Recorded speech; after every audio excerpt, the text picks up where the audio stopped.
Doutor, nós falávamos do colírio, e o soro, a água boricada, às vezes tem gente que acaba usando para limpar, para dar uma sensação de alívio, é prejudicial?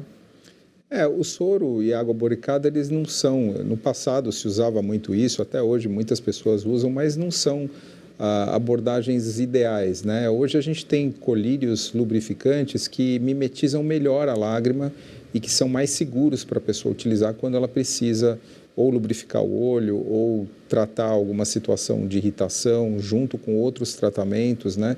Então, não é algo que a gente recomenda que se faça numa situação, por exemplo, de conjuntivite ou algum outro tipo de problema na superfície do olho. A gente tem outras opções melhores, né, do que o soro ou a água boricada. Doutor, o glaucoma é a principal causa de cegueira, então vamos reforçar aqui a importância do diagnóstico precoce, como que é feito esse diagnóstico. É possível evitar um glaucoma? Sim, o glaucoma é uma doença que você não evitar, mas é uma doença em que você pode fazer o diagnóstico mais precoce, né? E como é que é feito isso? Através do exame com o oftalmologista, um exame de rotina, né? O exame de rotina do médico oftalmologista vai permitir que ele possa fazer a identificação dessa doença ou pelo menos levantar a suspeita dessa doença para que eventualmente outros exames complementares ajudem no diagnóstico, né? O exame oftalmológico de rotina, especificamente falando do glaucoma, ele é muito importante naqueles grupos de risco, né? Então, a gente tem pessoas que têm um risco maior para desenvolver a doença, né? Então, vamos citar aqui aqueles que têm história familiar de glaucoma, aqueles que têm grau elevado de óculos, uma miopia elevada, uma hipermetropia elevada, né? Indivíduos afrodescendentes também têm risco aumentado, e aqui na nossa população brasileira a gente tem que considerar esse fator importante, que a gente tem um percentual elevado de indivíduos afrodescendentes, mas também pessoas com algumas doenças sistêmicas que têm um risco maior, diabetes, hipertensão arterial, apneia do sono. Então, esses grupos, eles precisam de um olhar mais especial na avaliação com o oftalmologista. A consulta oftalmológica ela é fundamental para todas as faixas etárias, né? Independente do risco de glaucoma ou não. Mas especificamente no glaucoma, esses grupos precisam ser observados com mais atenção.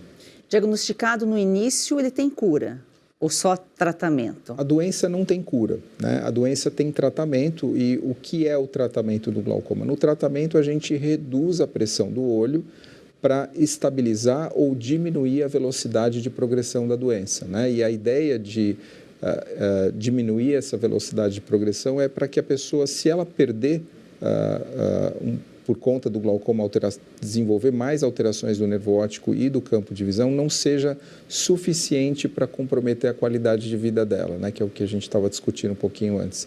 Então, a ideia do tratamento é obter um controle da doença para que isso não comprometa mais ainda a qualidade de vida dela. Val, no esoterismo, flashes de luz, né, dizem que podem ser interpretados como vislumbres de outras dimensões. É isso mesmo? Isso é um assunto controvertido, Joyce. Por quê? É claro que quando você eleva a sua consciência, quando você, seja por intermédio de meditações, de respirações especiais, de exercícios, você tem esses vislumbres. Agora, muito cuidado, por quê? Existem também sintomas, vamos dizer, patológicos mesmo, doença que pode provocar a mesma coisa. Eu acho que o doutor pode falar disso melhor até do que eu. O que eu posso dizer é, se você é uma pessoa mais espiritualizada e você está fazendo exercícios para abrir tua consciência, para você se tornar um indivíduo mais, vamos dizer, mais sutil, é claro que você vai ter vislumbres, mas eu não posso dizer até que ponto isso é confirmado, isso cada caso é um caso, que a gente pode dizer que é o quê? Um aumento da consciência, um aumento da percepção. Agora, antes de você sair dizendo que você está tendo visões, está enxergando arcanjos, tal, é muito melhor você ir num médico, num oftalmo, para ver se isso daí não é fotopsia, não é isso, doutor? Quando tem essas imagens, esses brilhinhos, essas coisas na vista. Existem situações nas quais a gente percebe imagens, né? Vamos falar daquelas mais comuns, né? Por exemplo, dentro do nosso olho a gente tem uma gelatina chamada humor vítreo, né? E em algumas situações essa gelatina ela se desprende da parede do olho e formam opacidades ou desenhos e que são visíveis pela pessoa, né? E às vezes esses desenhos podem ter formas que incomodam ou assustam, né? Cobra, aranha, né? E isso pode gerar uma percepção, né, da pessoa, um entendimento da pessoa de forma equivocada, mas isso pode acontecer sim. E se você pudesse ter acesso aos bastidores do Sem Filtro e conversar direto com os comentaristas e âncoras da Oeste? Agora, isso é possível com o Clube de Membros do nosso canal no YouTube. O clube foi criado para quem quer dar um passo além e fazer parte de uma comunidade exclusiva. São 3 níveis de assinatura, pensados para aproximar você da nossa equipe.